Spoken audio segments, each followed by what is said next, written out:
ఇవాళ మాజీ ఎమ్మెల్యే వల్లభనేని వంశీని నూజివీడు కోర్టులో పోలీసులు హాజరుపరచనున్నారు. నిన్న నకిలీ ఇళ్ల పట్టాల పంపిణీ కేసులో వంశీపై నూజివీడు కోర్టులో హనుమాన్ జంక్షన్ పోలీసులు పీటీ వారెంట్ దాఖలు చేశారు. దీనిపై విచారణ జరిపిన కోర్టు ఈ నెల 19లోపు వంశీని తమ ముందు హాజరుపరచాలని ఆదేశించింది. ఈ మేరకు ఇవాళ నూజివీడు కోర్టులో వల్లభనేని వంశీని పోలీసులు హాజరుపరచనున్నారు.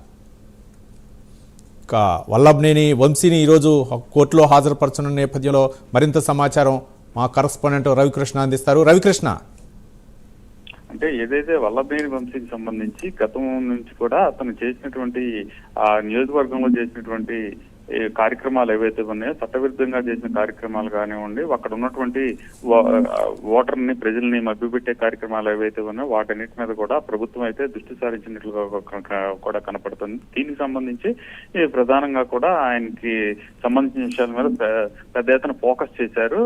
అలాగే ఎక్కడైతే టీడీపీ కార్యాలయం మీద దాడి చేయటం, అదేవిధంగా కూడా అక్కడ ఉన్నటువంటి ఈ కంప్యూటర్ ఆపరేటర్ ని బెదిరించినటువంటి పరిస్థితుల్లో ప్రజెంట్ రిమాండ్ ఖైదీగా ఉన్నటువంటి వంశీ మీద మరో కేసు కూడా నమోదవుతుంది. దీనికి సంబంధించి ఏదైతే ఈ టీడీపీ ఆఫీస్ కార్యాలయం మీద దాడి చేయటం, ఆ తర్వాత అక్కడ ఉన్నటువంటి ఈ కంప్యూటర్ ఆపరేటర్ ని బెదిరించినటువంటి కేసులోకి సంబంధించి బెయిల్ వచ్చినటువంటి పరిస్థితుల్లో మరోసారి హనుమాన్ జంక్షన్ లో అయితే మాత్రం ఆయన మీద కేసు అయితే నమోదైనట్టుగా కూడా తెలుస్తుంది.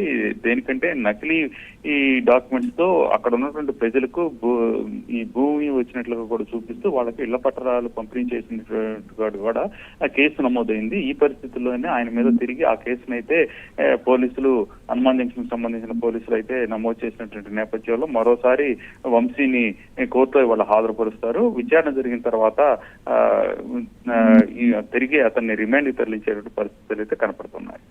Right, thank you Ravikrishna.